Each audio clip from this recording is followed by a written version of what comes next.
There we go. We made it. I did it. Did Um, it. Hi, everybody. Welcome to the October session of Yeah, right, Scarlet Quill Society. Um, you can see that we're all on brand, and by on brand, I mean just cosplaying ourselves from the 90s.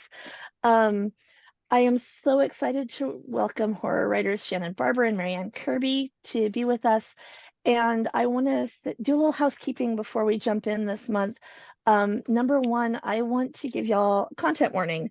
And I know we normally put it down. So while you're doing the like and the subscribe and the YouTube stuff, you can go ahead and get those content warnings. And especially like we try to flag for timestamps and if there's anything that people would want to skip. And this time it's actually going to be easier for me to content warning the things that we are not needing a content warning for. Um, I have two timers counting down right now to the demonetization dates for YouTube. Um, we're gonna do some swearing and we're gonna talk about monsters and sex with monsters and monsters having sex.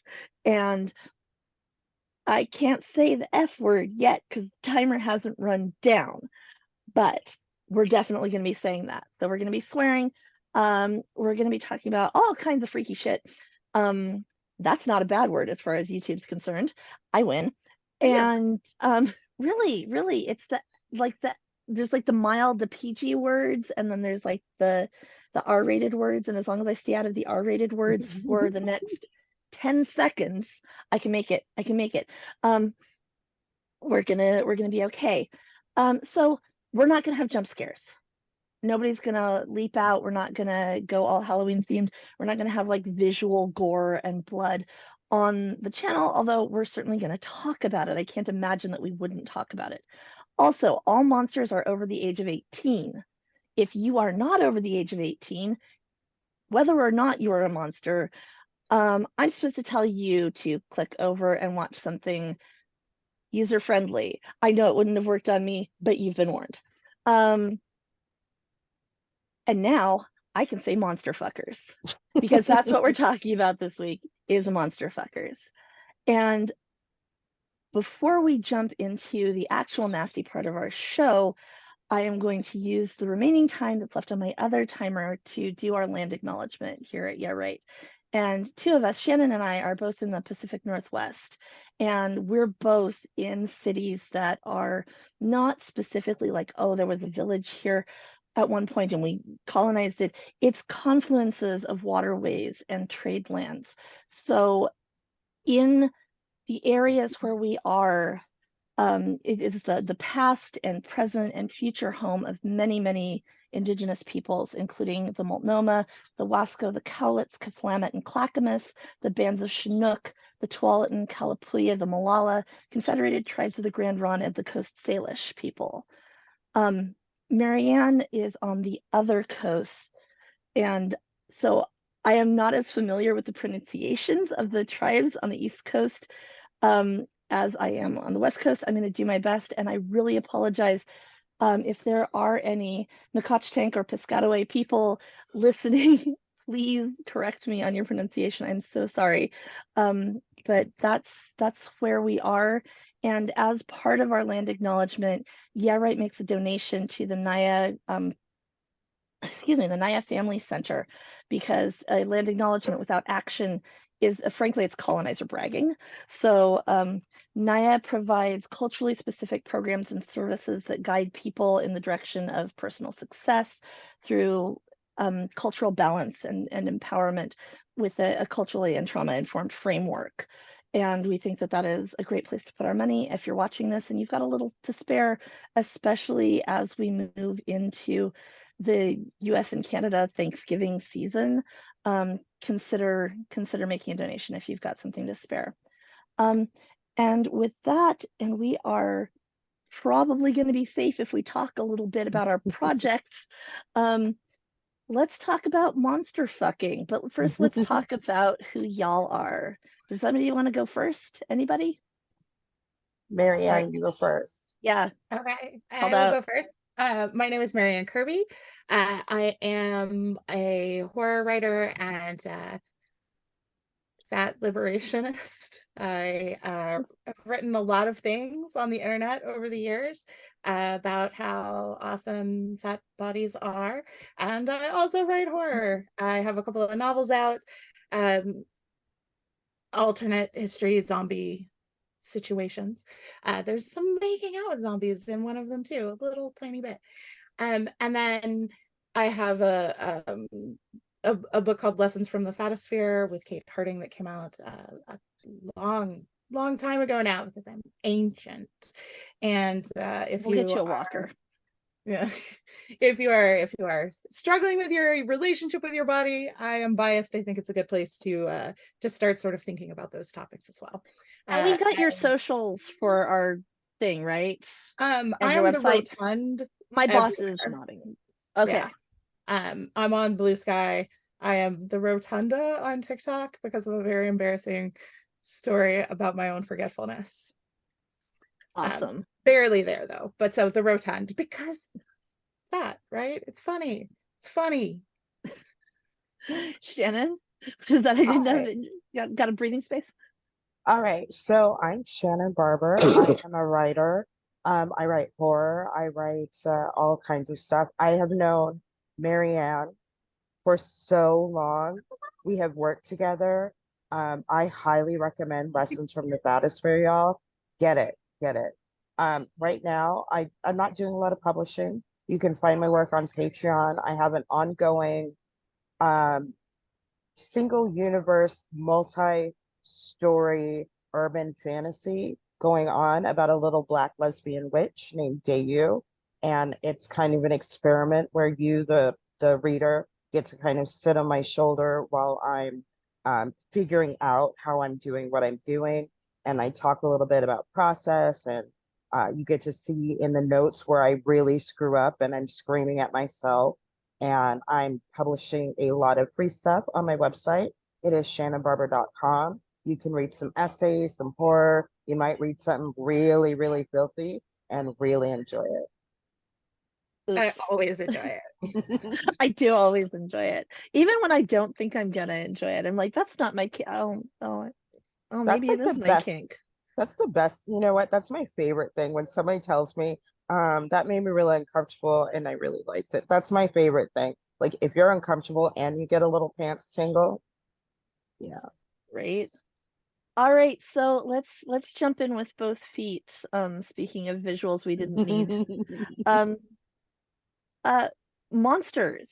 Now, we talked about monsters and found family and loving monsters and the queer coding of monsters a lot on Your Right in February or March, early this year, with Angie B. And so we're gonna leave that aside. We know about monster loving, but what makes us horny for monsters? Like I just played through Tears of the Kingdom for the second time, and why is that game so horny? Why is Ganon so hot? Why is it all about monster fucking? So many reasons. I think a lot of it for me sometimes is I'll look at something like currently, I'm a little obsessed with the Nemesis from Resident Evil. The Nemesis, you know what? I'm gonna Matt? figure it out.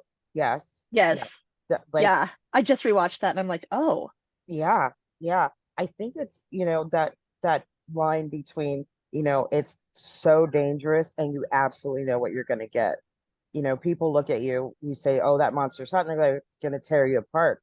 Yeah, yeah, yeah, it is. And we're gonna really enjoy the journey to the tearing apart. I think there's also, I mean, to circle back around to that earlier conversation you had, obviously so many monsters are queer coded and queer people are hot. it's And true.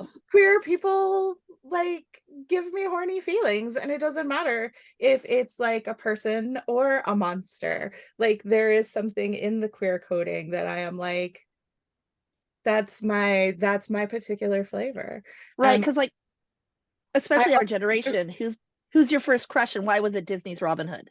yeah, like Oh, yeah. Mine's so much worse though, y'all. Mine's worse. Like I was just thinking about that we were gonna do this. One of my first, The Predator. the Predator I'm was incredible. literally halfway through finally watching Prey right now, and I was like, oh, Shannon's gonna talk about fucking Predator. Yeah. You know, I mean, how could I not? I mean, No, it's hot. we love the Predator, and the fact that I'm gonna stand by this 100%. This is a hill I will die on. The Predator loves black girls. That Oh, is true. 100%.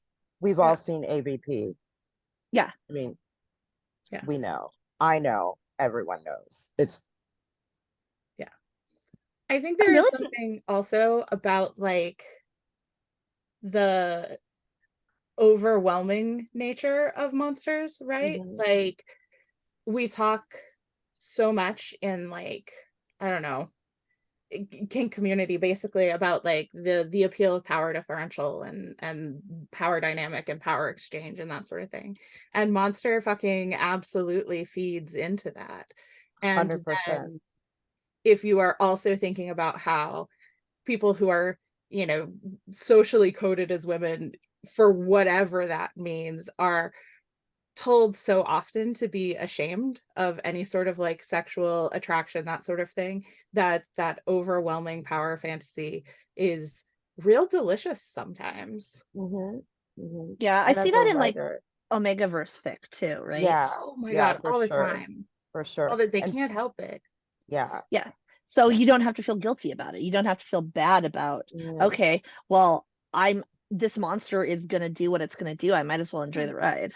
yeah. And for me, like as a writer, one of the things that, for most of my career that I've enjoyed exploring is sort of turning that power dynamic into the very, archetypical female. So, I really love exploring giving a female protagonist that monstrous desire for the woman to be the monster, the predator, without apology and having it not be a trauma response or, something like, or, it's not in competition with other women for some dude. It's, for me, that's something that's so much fun to explore because we just don't get to see a monster coded as a woman experiencing a monstrous desire. That for me has been so much fun just as a writer to explore and play with because we don't get to have it as consumers most of the time. Well, I always think about Alien and how Mm-hmm. like that movie is so sapphic. That Mm, movie is mm-hmm, so sapphic. Oh my mm-hmm, god. mm-hmm, Oh, such like talk about early influences, right? Like, mm-hmm. Right? Yeah. come on, Sigourney Weaver and the alien mouth coming out, and it's like they're Yeah. yeah, Yeah, I and even there's like the last one where she like had the kid and her hair was like wet the entire yeah. time. why was it wet the whole time and why It was I so here for it? Like So I couldn't get enough of her in that. completely. literally just wet the whole time because so was everyone watching. Hmm. Exactly, exactly. And the queen, she can get Mhm. it anytime, Yeah. whenever. Every single shot of her, those like long shots of her body, like come on. How were you not just making that straight porn? Like those long, beautiful shots and the dampness and the shine. Come on. It I is think there's interesting though. I was Let gonna me get say, I it. think there's something empowering about that too. Like, Hmm. yes, that means that like some women can, you know, indulge in these like passion fantasies guilt-free or whatever. But it's really empowering too to be like, okay, this cosmic thing also is like drawn to, you know, any number of qualities, whatever, whether it's like their tits or their bravery or fill in the blank, right? Yeah. But it's like an expression of power there as well. So it fits both sides of the coin. And I think the Sigourney Weaver Queen relationship highlights that a lot. Hmm. It is interesting though how we treat it when it's like when the monster is coded femme versus masculine. Because like on the flip side of the coin there you have like Guillermo del Toro's sad water dude. Yeah. Yeah. And I have to confess the only thing I've watched of his honestly is Pinocchio, and that fucked me up. So Oh. content warning on that one for all of the war trauma, everybody. Yikes. Um, which I thought I was prepared for and I was not prepared for. But like if you have like the femme coded monster versus like Beauty and the Beast, one of the things that I see in monster fucker stuff sometimes where the monster is masculine coded is the softness to the monster. Mhm. Taming the Yeah. monster, That the beast is domesticating the squishy. monster. Yeah, taming the monster, or uh the alienated monster that you get to save, or that you get to show how to love. I think that that's, one of those things that kind of transcends. It's the bridge between monster fuckers and non-monster fuckers. I think Mhm. that's sort of a stop along the way. I've known a few people that have kind of started with the, I'm gonna rescue the monster. I'm gonna teach the monster how to love. You know I what it just is? hmm, It's straight coded monster fucking. yes, That is yes, hetero monster fucking. yes, yes, yes, Yeah. yeah, it is. And it always kind of makes me laugh when the hetero monster fuckers kind of encountered us super queer monster fuckers, and we're just like, the ritual monster. They're like, is it a boy or girl? I don't care. I'm gonna figure it out. What It's got all does them hands. What do they what does do? gender matter to a Right. multiplanar entity? We don't Come care. on. Like, I don't care what's gonna happen. It's definitely like a situation where I'll tell someone, look, I don't know what they got going on under there, but we're gonna figure it out before one of us dies. And then Right. some people are horrified, and some people say, yeah, yeah, yeah, we're gonna figure it out. And We that's all the have to die sometime. right, May as well die fucking a monster. right? Especially if you've been chasing, like, why not chase the monster? Yeah. I mean, monsters gotta have fun too. Can't be a predator all the time. Gotta be a gotta be prey like once in a while. Okay, so Venom and Eddie Brock. Oh no. Oh no. Absolutely, absolutely the like mainstreamification of monster fucking. And I'm not mad at it. I'm No. not mad at it at all. But yeah, I really like that one. I just read a really intense fan fiction with Eddie, Venom, and they have a boyfriend, a Neko boyfriend, and they have an boss wife. And it was one of the most delightful things. That's one of my favorite like mainstream monster fucker things, is like Eddie and Venom, and watching people kind of come to terms with, oh, that's really a really gay thing. I'm really enjoying. Yeah, yeah, it is. Enjoy it a lot. Fellas, is it gay if he's your symbiont?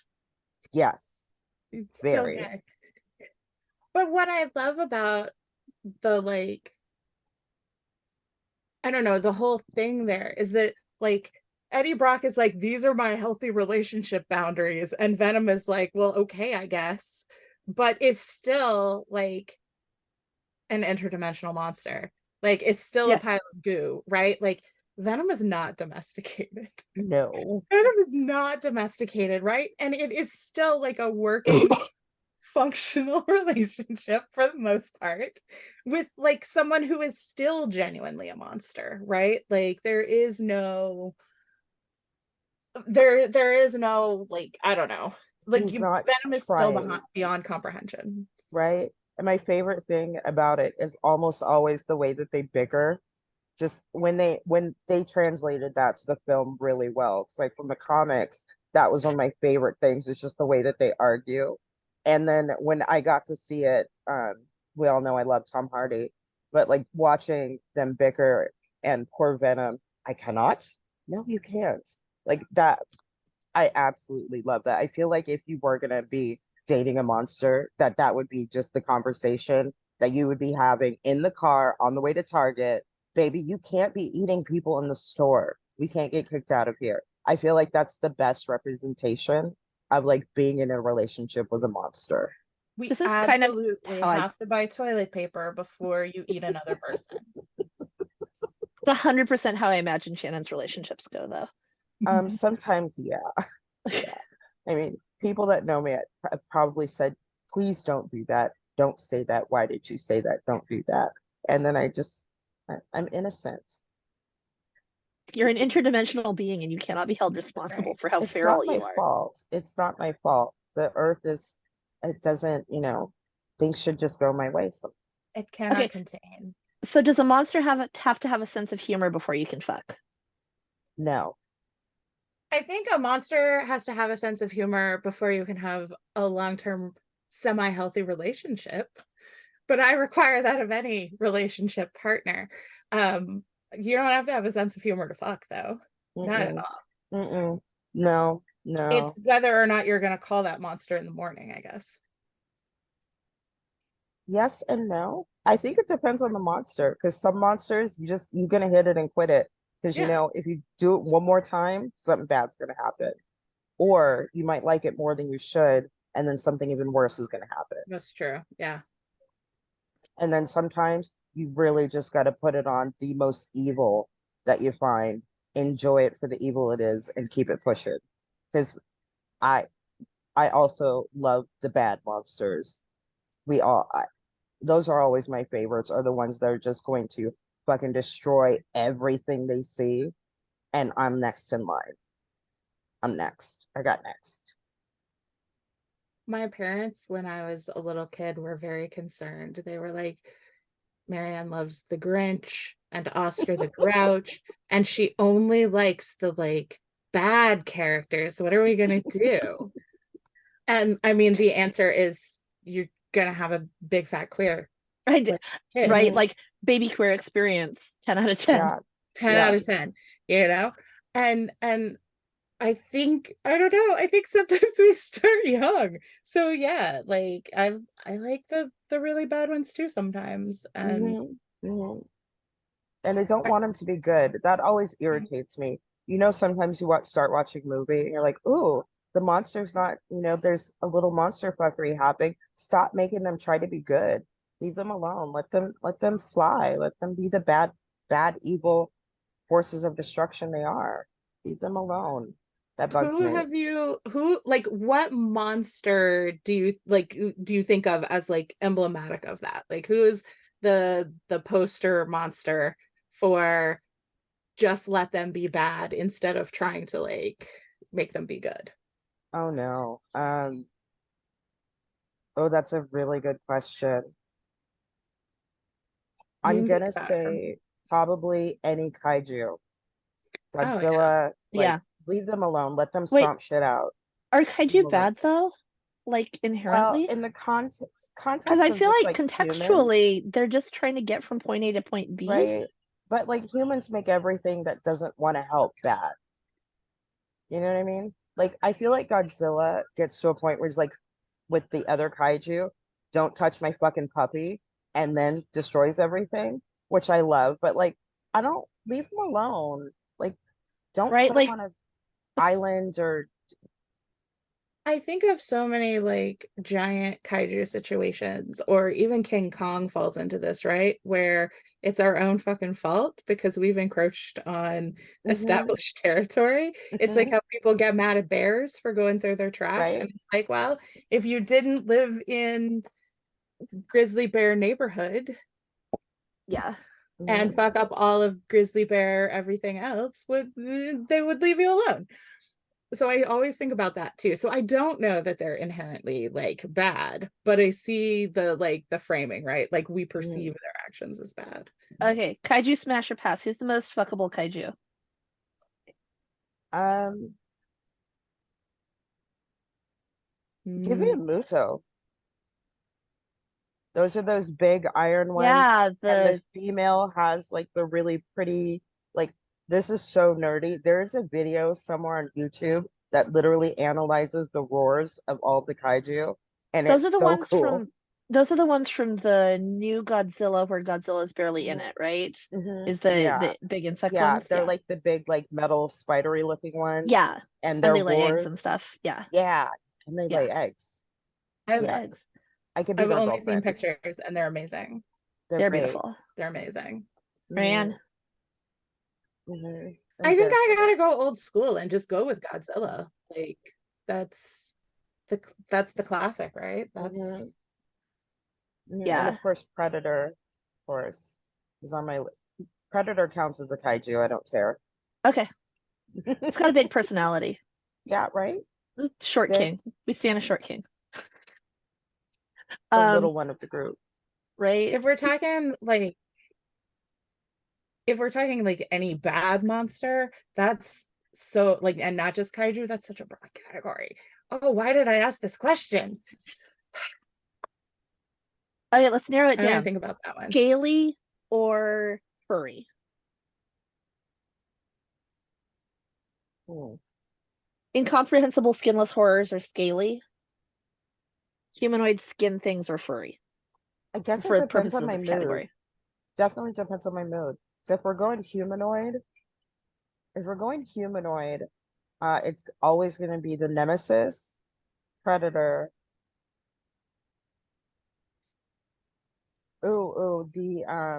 What was her name? There was that movie, I want to say it had Rebecca Romaine in it, where she's the alien lady trying to get pregnant. What was she? Was it Species? Species, yeah. Yeah, She can get it. She can get it forever and ever. That's my queen. Like the way that's that she no was running competition. through them dudes trying to get pregnant. Yeah. Mhm. I had like a internet thing, so I didn't hear the question. Can you repeat the question, please? I was trying to narrow down your kaiju for you, and I said scaly or furry, Hmm. but Scaly, I think. Yeah. yeah. I love a classic. I do. I think I'm gonna have to go with the Queen from Alien in that sense. Oh, Like Yeah, mhm, solid choice. humanoid-ish. Yeah, mhm, Ish. ish. mhm. Yeah, Yeah, I yeah. feel like she'd be real easy to figure out. Like Accessible. she's got all kinds of obvious things that you can do. Yeah. Right. That would be Right. the best part, I think. Yeah. Yeah, for sure. She's number one forever. Forever, ever. Yeah. Like Hmm. formative. Formative. Hmm. Definitely. Definitely formative. Yeah. Definitely. I want to hear some like later millennial and Zoomer opinions on this. Like, is the alien as formative for them as it is for us? Yeah. Because I like mean, she's not hot. Like we have our sort of seminal, use the expression, experience. So we've got the alien, we've got Sarah Connor. Hmm. Um, oh, does Doctor Who count as a monster for purposes of monster fucking? Are we in straight monsters again? I think straight monsters. Mm, mm, no. Mm, no, I don't get any monster vibes. Right? Magical, yes. Magical, maybe dangerous, but I not think that's why I monster. like seven, is because seven is the closest to a monster of the Doctors. I'm gonna Seven and say nine. a controversial thing, I think, which is that I think monsters can't be boring. Yes. And I Yes. think that while Doctor Who is a lovely show and there are lovely doctors, I think in the monster fucking conversation, Doctor Who was boring. Yeah, Okay, yeah. there's no like visceral danger. Like I feel like most of the doctors, if we got in a fight, I could take them. And This is that how I feel about King Kong. eh, Maybe I could take it. But like there's like the excitement of fucking a kaiju is not there for King Kong. Yeah. no, yeah, I I'm see just like, oh that. buddy, you're like somebody's little brother. And once I start having sibling feelings, it is all over for that It's monster. The done. idea of King Kong being somebody's sad little brother who has a crush on his older brother's friend Please has write this just fanfic for me. like yeah, that's just like settled in to the back of my brain. And I don't know what's gonna happen, but like poor now I feel even worse for King Kong, right? Poor Like Right? King Kong. He's somebody's little brother who like tagged along and then Mm, like and then he's in a cage and he just I and can't. it just never gets any better for him. I feel so bad. right. I'm gonna add to the list of my kaiju phase, King Ghidorah. Yeah, King Ghidorah. Hmm. got those Because three he heads three heads, all cranky, fight with each other. made out of Yeah. gold. I Hmm. will add to the list, even though they're not like bad characters, I will add to the list Neon Genesis Evangelion, Oh yeah. all of the Hmm. above. Mm-hmm. Yeah. Mm-hmm. All of the Yep, for above. sure. I like a like, or like, because earlier I was like, does the Thundercats count when they compile into the I think giant they're just Thundercat? furries. But And no, I because don't know not if furries like go in monster fucking. not the furry aspect of it. Like, obviously we all grew up with like super sexualized anthropomorphized animals, right? Mm-hmm. Whatever, furries are like bog Yeah. standard. But when they like combine to form the giant robots, Oh. Oh, like, where does a Voltron giant, situation? yeah, like where does Yeah. it, yeah, and Voltron, yeah, like where does a Voltron. giant robot Mhm. situation fit in? I feel like if there's more than one part, then it turns into group sex, right? I mean, Yeah, but I'm down for a monster orgy. Is Right? anyone not down for a yeah. monster? If you're not, what are you doing? I feel like there's a lot of negotiation though, and then we're back in the Eddie and Venom situation. Like, Mm-hmm. can they have a boyfriend or do they need to work their shit out first? See, I don't want I don't want the boyfriend experience. I don't want to keep them. I just want to enjoy them and move on to the next monster. Like, okay, another good question. Transformers. Love a Transformer. Absolutely love a Transformer. They little brother feels. Really? Really? Yeah. Really? Like Optimus Prime, obviously a daddy. Obviously. Obviously. Obviously. Probably. I do think you have like Bumblebee is very twinky. See, I don't think Bumblebee's Twinkie. I feel like Bumblebee's probably a real thoughty Thimbo bottom. Like a real just like golden retriever bottom that will do whatever you tell him to do Bumblebee is a whenever you service tell him. bottom. I Mhm. wonder if it like shifts between, because I'm like thinking of like the cartoons, but I can see from the movie version. Do you think it's Yeah, weird for other Transformers that Bumblebee bottoms for humans?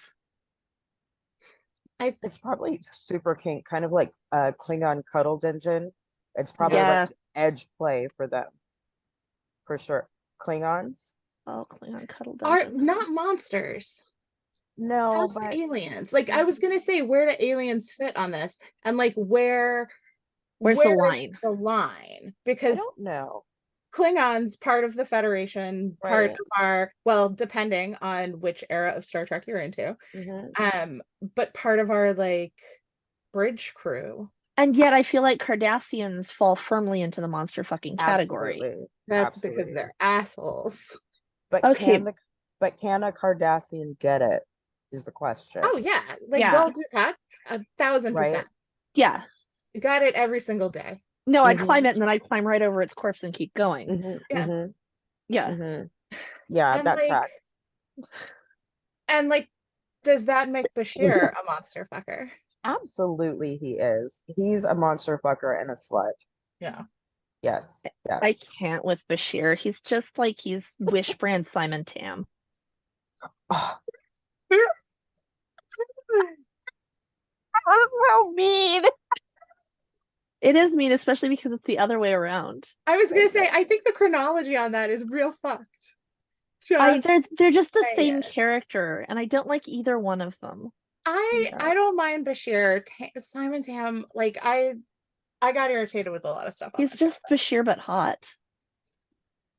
But I think Bashir is So hotter though boring. for me. I do, yeah, I Bashir's don't. way better. If they had the balls to go with the Bashir Cardassian gay romance situation, but to reward Bashir for being a nice guy for Yeah, however many seasons by killing Dax off and throwing in Born Sexy Yesterday Dax, Lilu Daxless, and then yeah. giving her to him as a reward, like I will never forgive the show for that.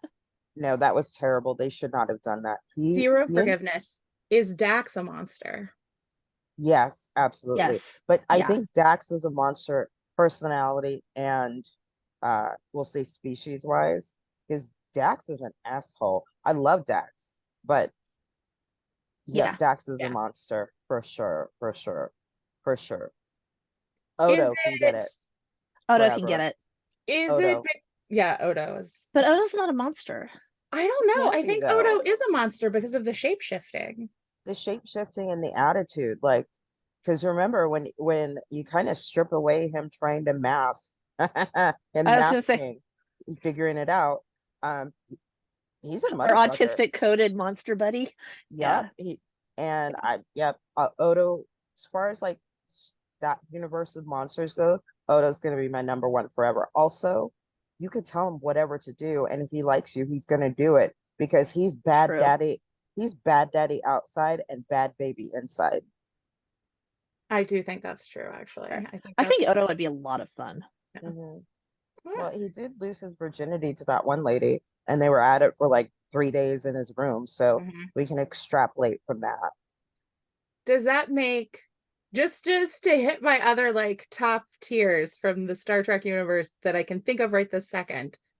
Data, Q. Yes. Q's Like absolutely a Q, monster. But absolutely a wait, monster. but if Data. we're taking the Doctor off the table for being boring, how come Q gets to stay? I don't know that Q gets to stay in the general conversation if that's the thing. Like I do think he's more like capricious and Mhm. less like Doctor Who is so concerned with humanity and the like preservation thereof in some ways, the like the love and the wonder and all of that bullshit, right? And Q is more like, well, I think this is going to be interesting and I'm going to poke you there. Yeah, yeah, I think that puts Q in the monster because I feel like Q would be the type to show up, be like, I don't know what that is, but I'm gonna fuck it. That makes him a monster. Okay. Yeah. Yep, for sure. For sure, for sure. Go the other direction into like cosmic horror. And I I love a tentacled horror from beyond the void. in preparation for this, no tentacles, but I ended up watching Drawfee doing Digimon Smash or Pass, which is educational, I gotta tell you. Because we've got like Eismon, right? And like you start with Digimon and most of them are kind of like people shaped for a minute. And then you're like, that one is like Capsella. It's some early 90s building toy that probably has a motor in it. I don't understand. So once you're getting into the formless eldritch horrors of the void, which I think we've all like just subtly agreed that we would 100% do, how much figuring out do you have to do before it becomes no longer worth it? Before you're like, oh, buddy, you're just non-corporeal though. No, I think that the reward is The monster's gonna put in the effort. I'm not sure that there's a point on the graph that I can name because you're like, you're incorporeal. And I'm like, tell me more. Tell me more about the incorporeal occupying the same space as my body and the like effects and impacts of that. Yeah. Yeah, I feel like as long as we're all trying, it's gonna be worth it. Because the thing about an incorporeal being, and I've been toying with this in a little bit of fiction, is how much of you can they occupy? And what is that gonna be like? Yeah. Because if you're experiencing the monster fuckery from within and from without, because the thing is incorporeal necessarily, what's going to happen? I feel like as long as we're all on the same team and we're trying for the same goal, it's gonna keep being worth it. Definitely. Concur. Absolutely concur. Monster fucking is not for quitters, basically. Absolutely. Absolutely. It's gonna be our like 100%. splash, not for mean, quitters.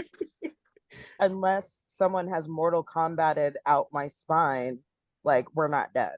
We're gonna figure it out. Although go Well, ahead even then, like and I can see possibilities. right, Listen, Mortal Kombat is full of like some sexy, sexy fuckers.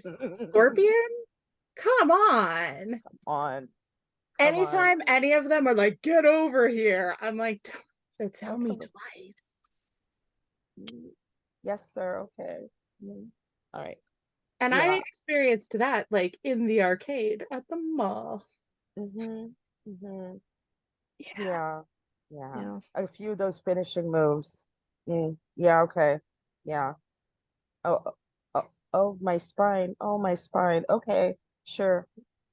Maybe that is part of the whole monster fucking thing too, right? Like so much of the language overlaps. A finishing move, please, please.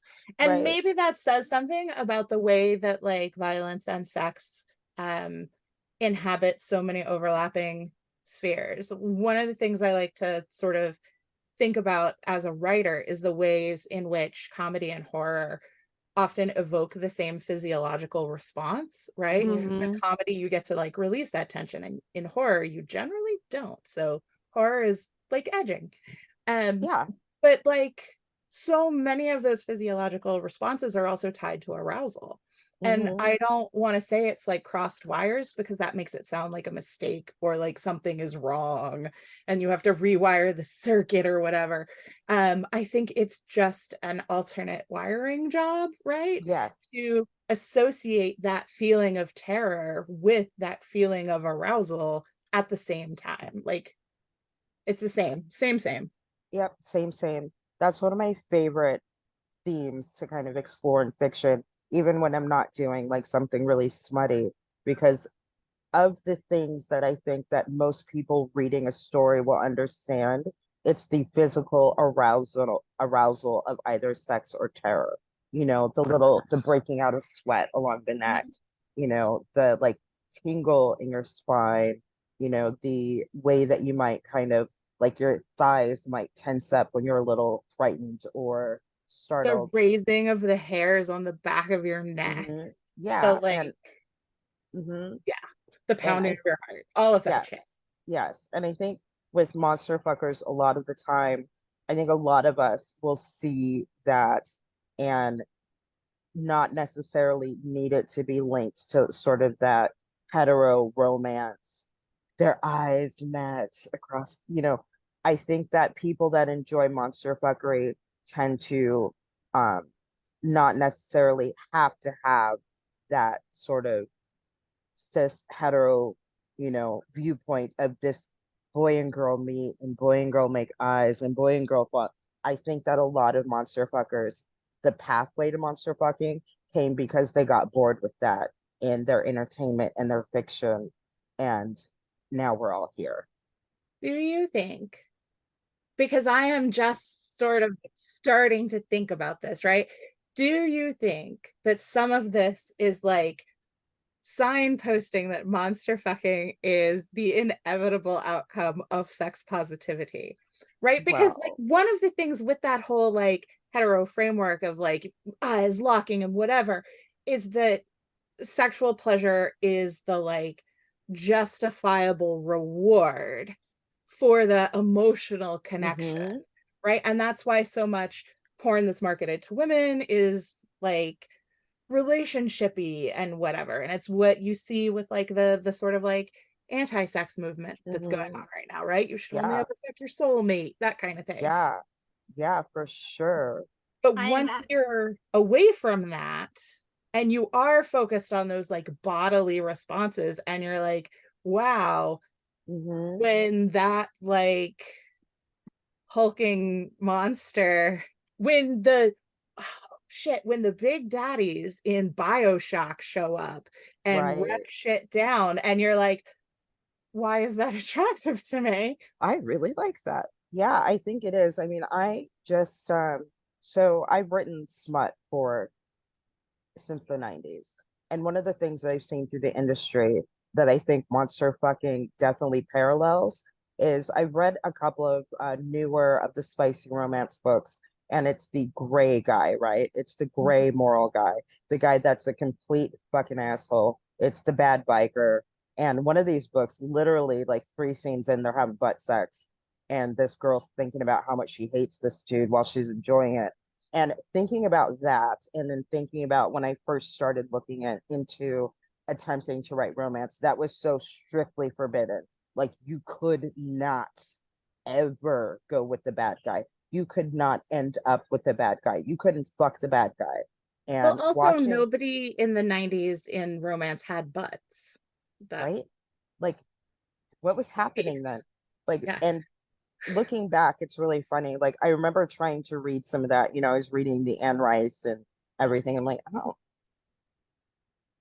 I don't like it. But then one of my gateways was just this super intense, like very, very violent gay smut that I was reading, that it was absolutely the monster fuckery, because they weren't, it wasn't nice boys meeting, at the farmer's market and having a Sunday and getting a dog. No, they were leather wearing, smoking cigars and beating each other up in alleys. And I think that looking at sort of mainstream romance and sexy entertainment, we're starting to see that, especially for cis het women, that there's an opportunity to just say, you know what, I don't want a relationship with this fucking monster, but I'm gonna get on that immediately.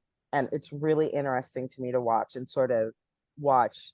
There's a sense of freedom that I'm seeing with a lot of these, especially cishet women. And like I'll see them on TikTok. It's book talk, it's spicy book talk.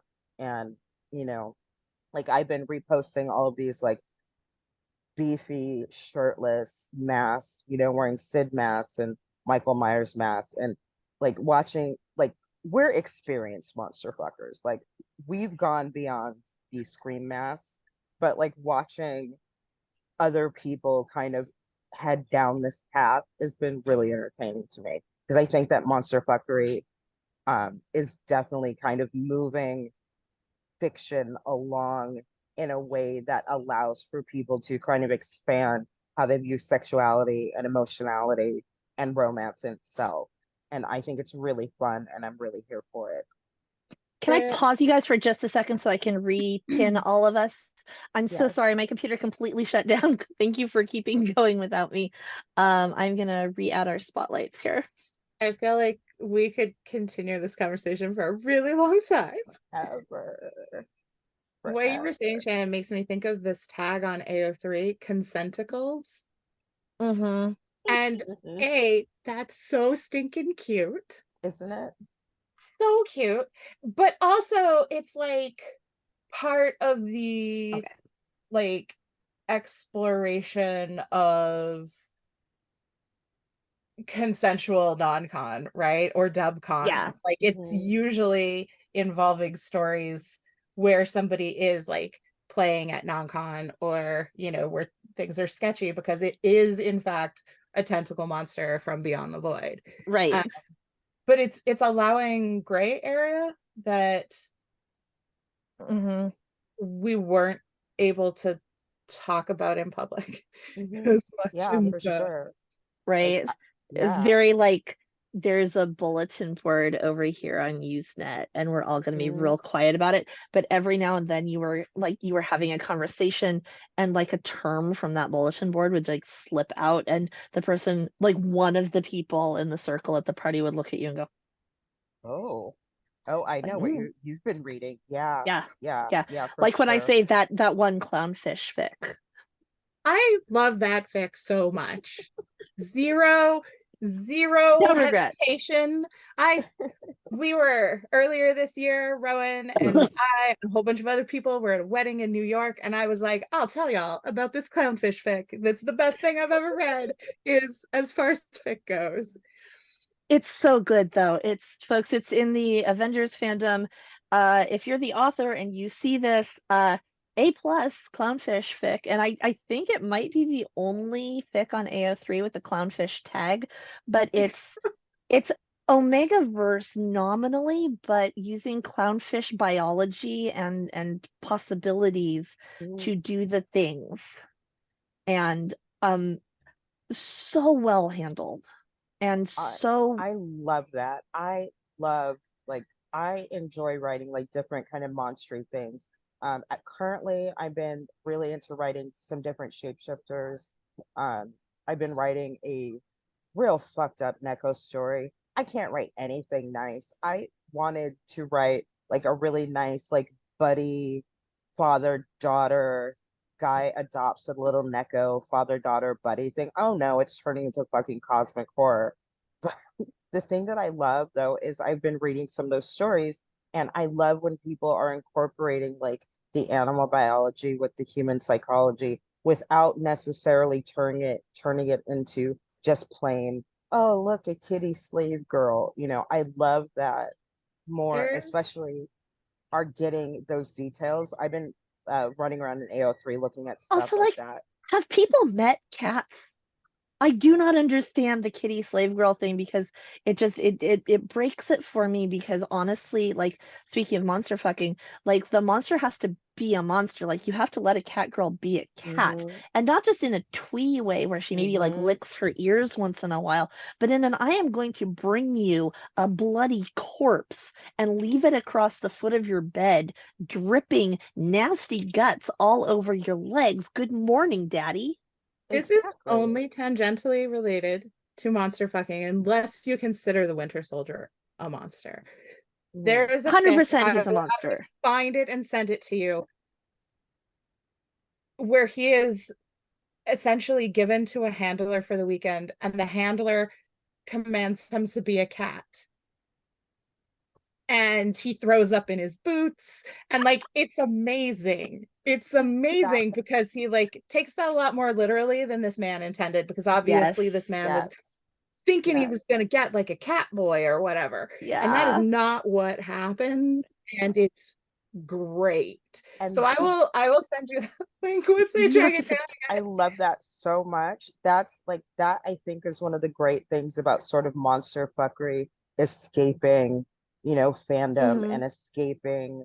Like years ago, I was in just a tiny, tiny writing group, and we were all writing monster fucker stories without really realizing that's necessarily what we were doing. And Mhm. over the years, being able to like find that readers have become discerning enough to just go with it. So instead of having to have the conversation of, but it's not human, and oh, but what if, but where's the wiener? Who cares? Who cares?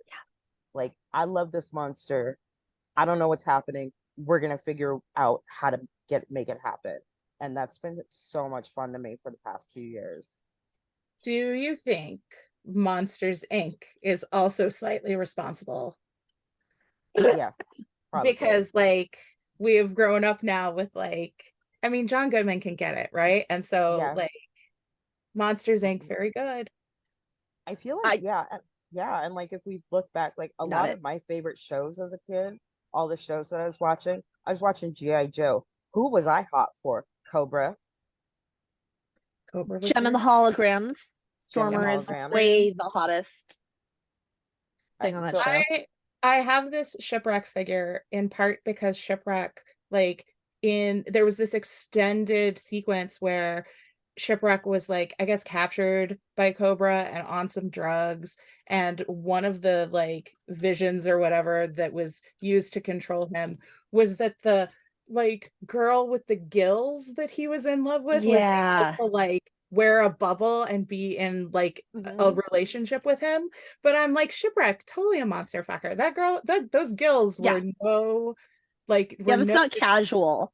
very mhm, casual fish person. mhm. Um, do what you just said though, like about writing monster fucker stuff before we were talking about it as monster fucker stuff, like there was so much of it. There's always been so much of it. So much. Why does having a label for it now matter to you? I think like with It most matters to me. labels to me, it's not necessarily that the thing has a name. It has a name that then someone else might know, so then we might talk about it. That's Mm-hmm. how I feel about most labels. It's not necessarily the importance isn't the label, it's the fact that it puts you on a path. It's a map. Yeah. It's, It's a also like signpost. it implies that there is enough of it to need a label. And Hmm. Like a critical mass. it lets you Hmm. find each other. Yeah. Exactly. Like so many labels. Like um, I see um primarily older people, but not always older people saying, well, why do people need all of these labels? Why do we need so many labels? And it's like, my dude, do you know what I would have given at 12 or 13 to have a word for the things I had in common with other people. Mhm. I Mhm. just like having the language to talk about something. Yeah. And Exactly. I mean, I guess in that sense, it's just like it's community jargon. Mhm. Yeah. Mhm. Yeah. Yeah. Yeah. And I think especially for those of us with the sort of weirder taste, because the three of us, y'all, we know. No, I'm the And normie. when we can say something and have someone look at us and just go, hell yeah, that is so affirming, whether it's, Mhm. because I'm a weirdo monster fucker, or, if it's a queer label or whatever it is. I that's what I love. And I love watching, again, like with TikTok, I love watching people kind of figure that out. And Yeah. it's a very like voyeur-esque thing for me to be doing, and it's probably weird, but I just love that kind of moment, especially now that we have these video apps. Someone that stitches a video and they're just like, I hope that doesn't awaken anything in me. but then it It does. sure did. It Yeah. did. It did. That's what happened to me this year with the giant men in the Scream masks and the Michael Myers, that all of that. Like, never really been into that before. And then now there it is. And now that's just what my life is for October. And I'm fine with that. I remember watching Resident Evil like these many years ago, and well, Resident Evil 2, and thinking, oh, this is so sad, and it's, star-crossed lovers and blah blah blah blah blah. And then watching it this year and thinking I would climb that like a tree, and I would chop it down like a tree, and then I would climb it Hmm. again, and I would build a Hmm. boat out of it and sail down the Charles River like it was my pumpkin. Hmm. Um, and just like the way that we perceive things changes, not just with what we know about the thing, but with what we know about ourselves too. Yeah, for Well, sure. what we know about Are ourselves we the monsters? Hmm. always, Yep. always. But I think there's also just something indescribably horny about your 40s. Oh my God. Yeah. Yeah. Like, Yeah. I feel like once you're over 40, there's a certain level of pretense that you can just let go of. Because if you're over 40, we all know that if you're thirsting over the monster, like, it's not, when I was younger, there was always the kind of urge to explain, oh, well, there's muscles and there's this. And now I'm just like, nah, I like it.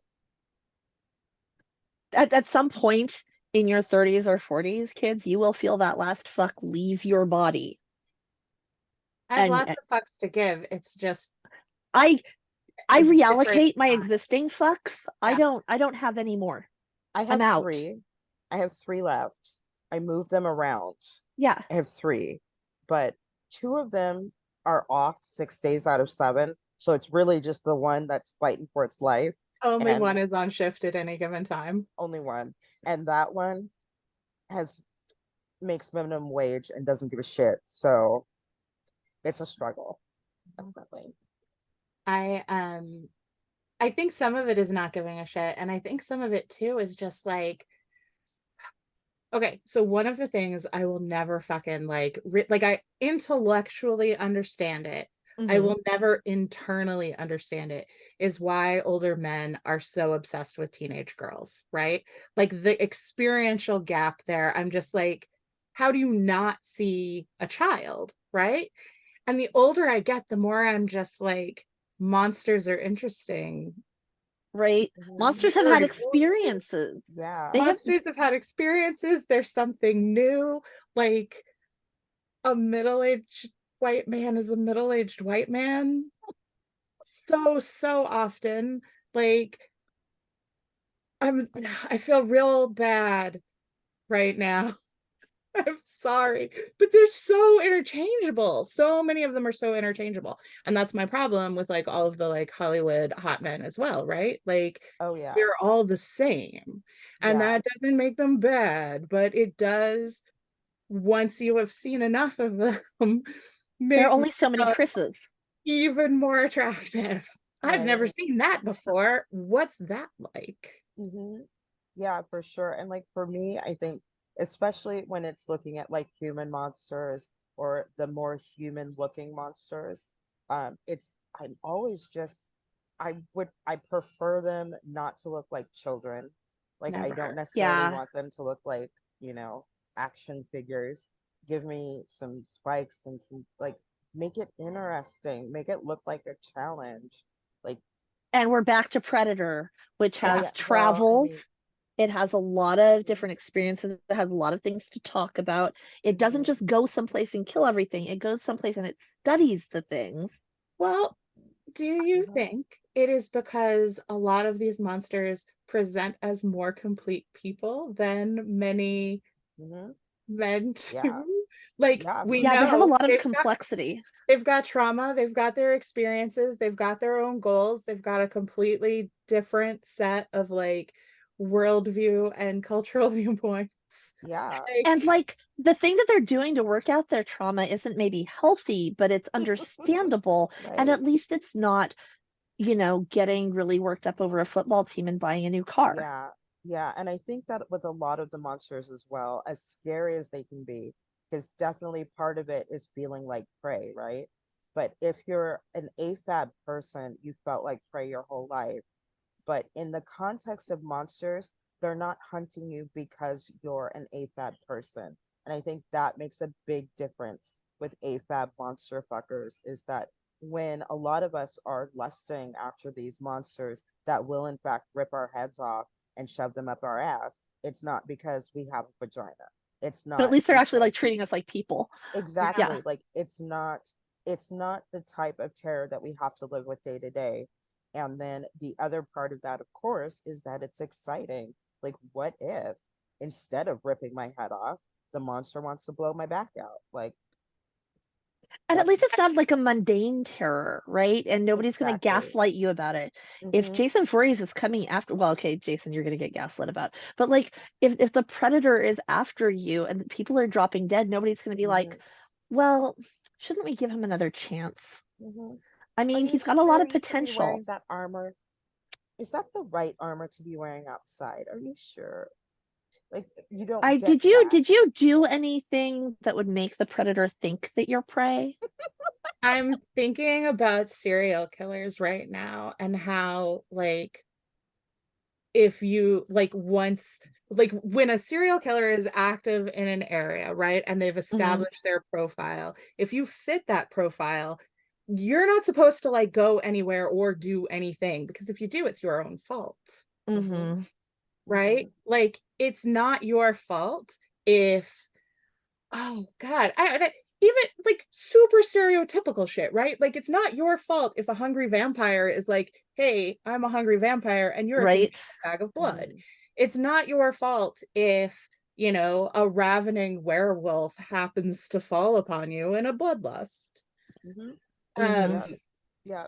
it I, it I, gets like dressed up in like a hetero romance sort of setting Hmm. often, mhm, but it's and that's why I say that like stuff like that is often hetero coded, right? Because it's Hmm. that you're gonna like find your man and you're gonna be the only one that he's nice to mhm. and whatever. Yeah. But like there is some of that like sense of Omegaverse. You don't have to be like responsible Mhm. 97,000% Yeah. of the time You're Yeah. not because responsible for their responses. You're only Yes. responsible for responsible your for your own. responses. Mhm. Yeah. Yeah. Yeah. Yeah, for sure. And I think that sometimes in like when people are sort of lumping with the human monster lovers, like with the serial killers, I was talking about that with someone. I said I don't count that as monster fucking just because a lot of the time what people are finding attractive is the same bullshit that, every cis hetero story tells you to find attractive. And really, at the end of the day, most serial killers just aren't that interesting. They Mm-mm. aren't that interesting, and it's like it's a reiteration of the tired hetero romance tropes, which is this person saw me and couldn't control a compulsion. Yeah. And that has Hmm. nothing to do with you. And it's It has to do with painting. like the serial killer's personal serial killing triggers. Yes. And it's not, It's there's still no sense, dehumanizing. like, there's no sense of discovery. There's no sense of I have no idea how this might go. No, you know exactly how the fuck it's gonna go. Homeboy's gonna break in your house and murk you and be move on to the next thing. So, to me, like, because I see people kind of lump them in together, and Hmm. I'm not usually offended by things like that, but that one actually offends me because they're not the same thing. Mm-mm. Um, And we're I back to don't monsters can't be boring. Yeah. exactly like don't make Yeah. it boring. Give me a monster that is obsessively searching for a new world. Yeah, we're gonna find it together. I might get wrecked along the way. It's gonna be good. Like I I don't. might I might wind up playing host to a thousand eggs. Who knows? Yeah, hook me up with that That's fine. ovipositor. Let's do it. Yeah. Oops. Listen, I was about to say you got to break a few eggs to make an omelet. But Well, I mean, you gotta lay a few, maybe. And it's so much fun to think about because there's so many questions that you can ask. Like there's so much to be enjoyed, like just in the layers of just thinking about it or fantasizing about it or whatever. Because you can go whatever direction your flavor of pants feels takes you. Like if you're gonna play a bratty kitten, what is a Mhm. predator going to do with a bratty kitten? You have no idea. It's fun to think about. It's not, um, it again, absolutely 100%. I think that our new law for monster fucking should be they have to be interesting. Like they cannot be Yeah. boring, Yeah. even if they don't Circling speak. back to what Rowan has asked us several times, like at what point is it too much work? I I think I am coming down even harder on never, right? Because a dick is a dick. Mm-hmm. And like the stereotypical expectation of that dick is that it's going to penetrate somebody. But if Mm-hmm. you have like a monster that you have to figure out like what even, like, who knows, like that's Right. interesting. That's That's This interesting. so is a good place to at least lampshade that we're now talking about transcoding monsters that because too. people's Mm-hmm. bodies and people's language and what they want to do and how they want to talk about it and that sense of exploration is very much at play there. So Mhm. I want to put that on the table and yeah. Anyway, I feel like go on. that that actually hits me in like the absolute right way because I think that for me, most of the like monsters, like the not very human at all, are xenomorph queen. What's happening there? Our xenomorph queen reproduces asexually. What's going on in there? And I think Mhm. for me, the type of queer person I am, what you just said about transcoding absolutely fits within just the general of how my sexuality tends to work. Like whatever you have going on, we're going to figure it out. If Mhm. I'm into it, you're into it, we're going to figure it out. And for me, I think that's also part of why I remained a monster fucker because that's where I'm comfortable. I'm not, I'm not uncomfortable if I don't know. It's fine with me. Part of finding out is why I'm excited. Yeah. Finding out isn't a deal breaker. Finding out is the exciting part. You know what I mean? Mhm. Yeah, totally. And I think it's worth saying that like none of what we're talking about is negative, right? Mm-hmm. Like Mhm. it's not, oh, it's so much work. We have to figure it out. It's No, it's it's like So it's much a sense of work. excitement and play. And maybe Mm-hmm. that's if part of as it long as too. we're both going the same place, yeah, let's Yeah. Mm-hmm. figure it out. Yeah. Yeah. And Yeah. I think that's one of the like at the beginning, I was Oh like, crap. monsters are hot because they're queer coded, because hot people are queer people and queer people are Mm-hmm. hot people. Hot It's that people. same, it's that same Energy. thing. Yeah. Trans people are hot. Yes, Like, absolutely. Yeah. I think that for me, that's also part of why I enjoy talking to other monster fuckers too. We're some happy fucking people. Like I have never known people that have had like a weird taste for something be so joyful in sharing it with each other because I've had conversations with people that I've said my monster and they're like, "What?"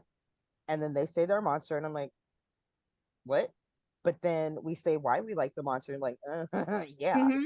And that's what makes it really, really fun for me, and something that I will probably continue to enjoy as long as I enjoy fictional things, which Well, I is know going to when be we were forever.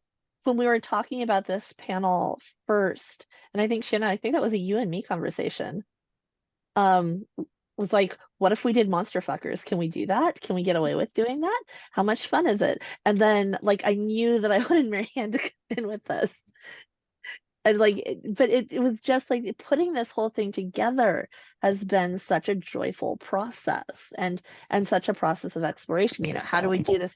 How do we talk about it in a way that we don't get yanked off YouTube? How do we do it in a way that lets us talk about the things that are important to us?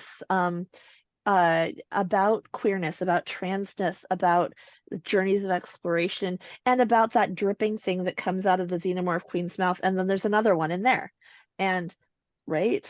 And we are just about at time. And I'm so sorry because I would listen to you guys talk about monster fucking for hours and hours and hours and hours.